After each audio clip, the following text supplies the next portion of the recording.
Hey there, In Between Podcast listeners. It's Caesar, one of your hosts of the In Between Podcast. And this is a awesome episode because it is the second of two really great episodes where the conversations are student-ran and student-led. So I'm excited to get into it. Last time this group got together, they talked about mental health, and this time the conversation is going to be about relationships. So I hope you guys really enjoy it. What's up, guys? Welcome back to the pod. My name is Morgan. Today I'm here with Carson, Brandon, Hey, Paya. Today we're going to be talking about relationships. Boom. So basically, what's one positive experience y'all have had in a relationship? my positive experience is like having, like, not just having someone, but having someone to talk to that I really trust and can relate with. Like, that's a nice thing to have. Yeah, personally, I agree. That's one of the nicest things that you can get out of a relationship. Just somebody you know who will always be there, who you can trust to talk to, who gives out pretty good advice. You know what I'm saying? Personally, I feel like in a relationship, like probably the best thing about it is just like spending quality time together, doing things that y'all both like, and then if you are kind of like polar opposites, finding a medium where you can both have a good experience together, even if it's not necessarily something that's for you.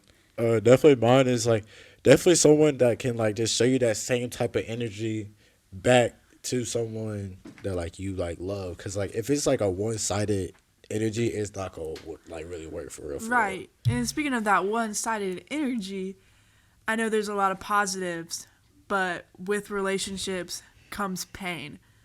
So how do we feel about that, guys? Having pain in relationships can relate, like, for me, it can relate, like, putting your trust in someone and them, like, taking that trust and doing whatever they want with Taking it. advantage, yeah. Like, taking advantage of, like, that can hurt a person, like, Right. really bad. Yeah. Definitely mine would probably just be like bad communication or just showing like that like you don't have like enough like effort like to put in like the Exactly. relationship. Cause like I'm always gonna give my all. Like, why if I'm giving you 100%, why are you giving me like 75 type? You know what I'm saying? Right, and there's like different types of pain, different measures of pain. You know, it could just range from someone doing you dirty to, you know, domestic abuse. That's a big jump, but it's sad to say it does happen a lot within relationships. So that pain then leads to heartbreak. It definitely happens like more than I feel like people talk about when it comes to like the jump between just like, you know, just an argument to physical, mental, whatever abuse. Like it really does happen more than people think, and I feel like a lot of people just don't really pay attention to that and think that, you know, their relationship is, even when it is to the point of domestic abuse, they just don't feel it's necessary to end their relationship yet, and that just continues on the pain, and they drag on the relationship that is super unnecessary at that point. Right, because you can feel like that there's no way out, that there's no hope. Like, this is the only good thing you're going to have in your life. Like, you're not worth being able to have anything else. You know what I'm saying? Or you could just even not know how to get out of this situation. But how has good or bad relationships changed or impacted you guys' perspective, whether from just like them doing you dirty or it could have been some sort of abuse? Definitely like on like a bad relationship. I've definitely experienced a bad relationship. I was like not really abused, but like people just don't understand that like words can really hurt someone like for real. Like, and like seeing like the girl I was like with, she would always just like put me down and stuff like I wouldn't like want to hear, or like stuff I'm honestly like insecure about. Like I used to be really insecure about my lips, so like all that. And then right after like I broke up with her, I just felt like this like major weight off my chest. Like, yo, I can feel confident and stuff like that. Honestly, I totally relate to that. I've had my fair share of like really bad relationships, and the part about the weight just being lifted off your chest after being done with somebody who just really isn't good to you, it's just a feeling that is almost indescribable because you feel like you're not worth more. You don't feel like you deserve to be free of that relationship, or maybe you're even scared to leave that relationship. But once you do, it is like the biggest relief of a lifetime. And it is a big relief when someone that keeps bringing you down like is off your shoulders. But that's something you got to think about. like having your mind and yourself open, and like it can decrease your self-worth, and no one wants to feel like they're worth nothing. Right, because in those types of relationships, like you are pressured so hard to be your best self, not even for yourself, for them. So how do you guys feel pressured in relationships? I feel like you can be pressured in a relationship, but like when it comes to like in like sexual, like I know this is probably worse for females, but with guys, like it can be a lot, because you don't know what that person wants, and sometimes like the communication is just not there, and you never know, oh, do they like me, or why are they acting so distant, why are they doing, like all these thoughts can come into your head and really like get you out of it. And I feel like jumping off of the not really understanding or being on the same page sexually in your relationship, it can really take a toll not understanding like the importance of consent, because when you have a relationship at a young age, like you both might not be ready for something that you think that you are, and it really takes a toll on you in the long run.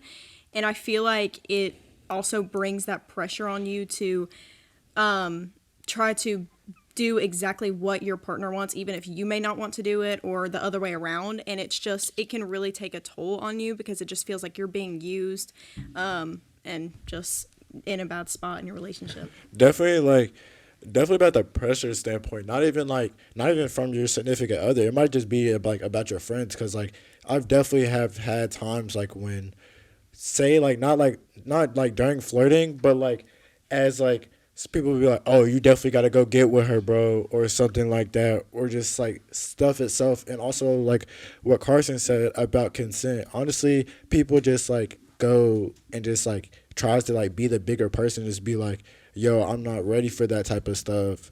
Or, yo, like what, like honestly, it might just be about religion. Like my religion doesn't believe in this type of stuff. Right, and not even pressure in loving relationships. We can talk about all different types of relationships, like friendships too.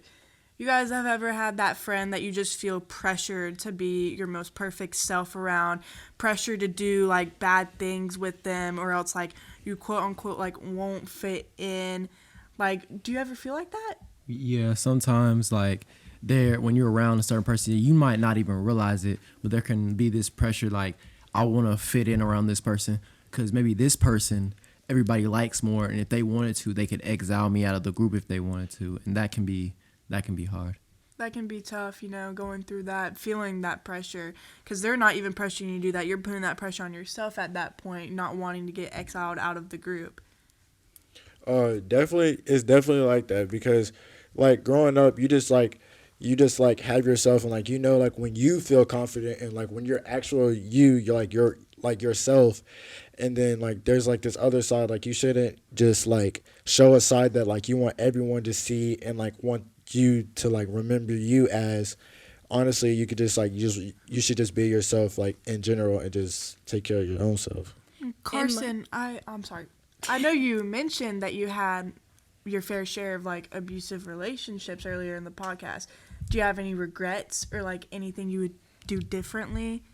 I mean, personally, looking back, I don't really have that many regrets of my actions in my past relationships. I probably reacted in ways that were kind of unnecessary in certain parts of my relationship that I should have just been more mature about and walked away. But at the same time, I just feel like it was the other person. What about you guys? I feel like in my past relationships, I wish I did, but like I don't really have any regrets, because like everything teaches you something. So it's not really something I can say I wish I regret, because if I never went through that, I wouldn't be the person that I am today, and I would rather be the person that I am today than somebody else, for real. Honestly, like picking back up what my boy Brandon said, like life is always going to teach you different teachings, and just like everything different. And honestly, like you just gotta see like what you go through, and then see like what you can do to like help you like get back to your normal self. Right, because you learn from that type of stuff, and that helps you grow as a person. That helps you grow to help other people and give them advice. Now, for our listeners today, is there any type of advice you could give them if they're going through a rough friendship, feeling pressured, rough relationships, abusive relationships, like intimate type of things. You know what I mean? Communication is always key. Like, before anything goes down or you make any big moves, always try to communicate with your partner. Even like if you end a relationship, you'll always look back and be like, dang, we never really talked about this. What if it didn't have to be this way? What if we didn't have to end it? Always, communication is key. Always have communication in your relationship. Also, like, what I would say also is like communication, yeah, but like your ability to trust your significant other for sure is definitely like a big, like, that's a good part of advice I could give to someone. Right, and a lot of people have trust issues these days, like have had past relationship that has made them not want to create new friendships, new relationships, that type of stuff. So for those type of people, the advice I would give them is, although it may seem hard, it may be hard for you to take that leap, at some point you're going to have to take that leap. There's no medium, no in between that you can do. You're going to have to take that leap, start a new loving relationship, friendship, put your trust into that person until they give you a reason not to trust them. Also, you got to put your trust into God. God will always lead you through that type of stuff, lead you through the heartache, lead you through the pain, lead you through the trust. You know what I mean? And any advice that I would give to anyone who is currently in a relationship that they're scared to leave or they just don't really know how they're going to feel afterwards, I would definitely encourage you, if you're even having those thoughts, it's definitely time to leave the relationship. It's not worth it. It's not worth losing your self-esteem and just feeling like you don't deserve better than what you have right now, because you definitely do. And it's time to consider your options of being in a relationship or not. Right, and one of the best things that you can do for yourself within these situations is to get out. You can reach out to your friends, family, pastors. And before we end the pod today, on a serious note, if you are ever struggling with domestic violence or domestic abuse, there are many outlets to reach out to, such as 800-799-7233 or thehotline.org, or in certain situations, even 911. Thank you guys so much for joining us today. Our conversation, I felt like, was pretty steady today. It's a pretty valid conversation. You know what I mean? No cap. And if there's like one thing, if I wanted anyone to get from like what we were saying today, is like, well, or at least from me, I'll let you guys say your final statements, but always have communication and always trust and believe that God is going to lead you the right way in your relationship with him and your significant other. My statement is definitely like, be yourself. Like, you don't have to put on this show just for someone that you either love, like as a girlfriend or a boyfriend, or just like your friendship or whatever. Like, just be yourself, and I promise you, God got your back. Honestly, my final statement from all of this would be just be self-aware within relationships about where you stand and what kind of situation you're in. Just make sure that you're not in something that could put yourself in harm, and just leave a really bad impact on your view on relationships or friendships permanently. Right, and just squishing together what everybody said, just make sure you let God lead you through these types of situations. Make sure you have good communication with the person you're in a relationship with and with God too. Good communication, consent, all that good stuff. But thank you guys so much for listening today. I feel like it was a pretty valid conversation, like consent, all that type of stuff. But again, my name is Morgan. I'm Carson. I'm Brandon. It's your boy Peyton. And thank you for listening today.